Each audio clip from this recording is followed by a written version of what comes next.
Back in 1970, America was a very different place, full of freedoms, loopholes, and everyday practices that would be unthinkable today. From buying explosives at your local hardware store to openly discriminatory job ads, the rules were looser, and in some cases downright dangerous. So let's take a look back at some surprising things that were completely legal in 1970, but are now banned. Did you know that back in 1970, there were no specific laws against identity theft? It wasn't even considered a standalone crime. If someone used your name or social security number to open an account or take out a loan, it might have been seen as fraud, but the legal system had no clear path to prosecute someone for simply pretending to be you. It took a few decades and a growing wave of personal data misuse before lawmakers finally caught on and passed targeted laws to crack down on this now common threat. In 1970, a woman could be denied a credit card simply because she wasn't married. Banks often required a husband's signature, even if the woman was fully employed and financially responsible. The thinking at the time was that men were the financial heads of the household and women were too much of a credit risk on their own. It wasn't until 1974, with the Equal Credit Opportunity Act, that women gained the legal right to access credit without a husband's approval. Pirate radio was another unique feature of that era. Back then, private citizens could set up small radio transmitters and broadcast without a license, at least for a while. It wasn't until the FCC began cracking down on unlicensed broadcasts that pirate radio became illegal. Before then, people could beam their own music, messages, or opinions across town without any formal approval, and it gave rise to a rebellious underground radio culture that shaped a lot of local communities. Job ads in 1970 could openly say men only or women only without facing any pushback. Newspapers routinely published separate job sections based on gender. Want to be a secretary? Check the Help Wanted female section. Looking to be a manager? That would be under Help Wanted male. It was entirely legal and completely normal. The Civil Rights Act of 1964 technically outlawed gender discrimination, but it took several more years and new court cases before those classified ads started disappearing.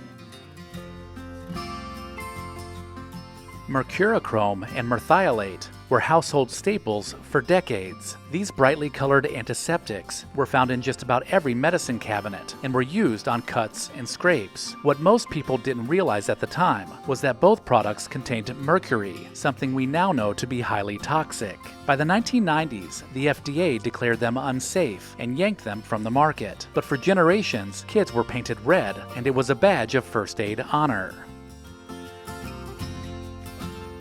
When it came to car safety, things were a lot different back in 1970. Babies could legally ride on a parent's lap in the front seat, and in many cases, there wasn't even a seatbelt involved. Car seats existed, but they weren't required by law in most states, and were often poorly designed. Parents didn't think twice about tossing a baby into the front bench seat for a quick ride to the store. It wasn't until the 1980s that child safety laws and proper restraints became standard. Freight trains rolling across the country often had unexpected passengers in the 1970s, hobos, and riding those trains wasn't always illegal. While trespassing laws did exist, enforcement was inconsistent, and it wasn't usually considered a felony. During hard times, especially the Great Depression and its aftermath, many transients took to the rails looking for work or a better life. By 1970, the practice had dwindled, but it still occurred, and the law was a lot more forgiving than it is today.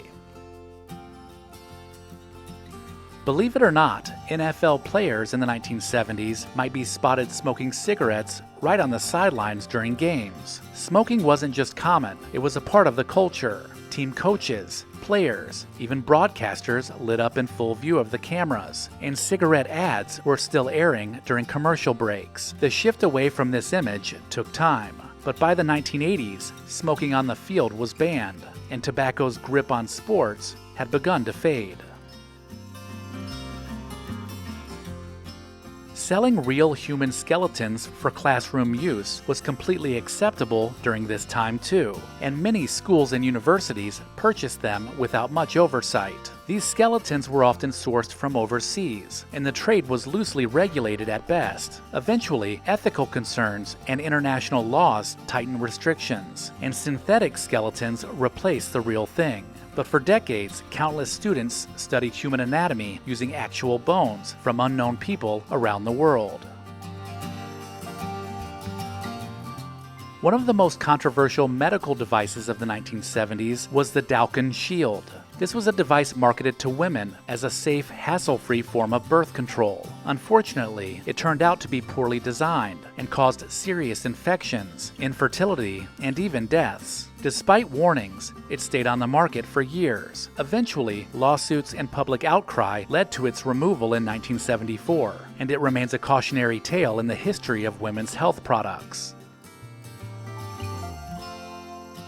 Tanning products of the era often contained ingredients we now know to be carcinogenic. Back then, the dangers of sun exposure were barely acknowledged, and a deep tan was considered the ultimate sign of health and beauty. So people slathered on these products without knowing they might be increasing their risk of skin cancer. Over time, regulations tightened, ingredients were banned, and public awareness shifted towards safer skincare. And finally, yes, it was completely legal to buy sticks of dynamite at the hardware store in 1970. Farmers used it to remove stumps, contractors blasted rock for construction, and anyone with a legit reason could pick some up with little more than a signature. Regulations were minimal, and safety standards were mostly left up to the user. Eventually, stricter controls were introduced, but for a long time, explosive power was just another item on the shelf next to the hammer and nails.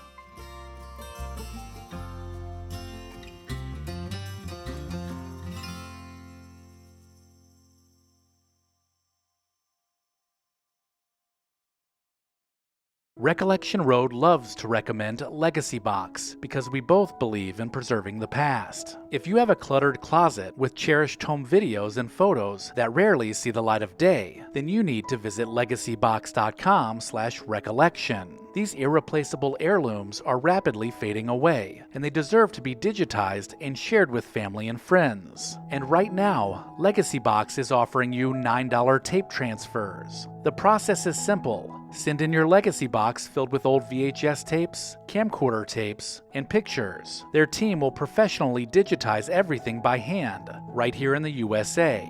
You'll get the originals returned to you, along with organized digital copies. I love LEGACYBOX because it makes all my favorite memories available anytime. I can post them on social media or pull up a slideshow on my TV, which keeps special family moments alive. Visit LEGACYBOX.com/recollection to shop their $9 tape sale. That's LEGACYBOX.com/recollection to unlock this incredible offer.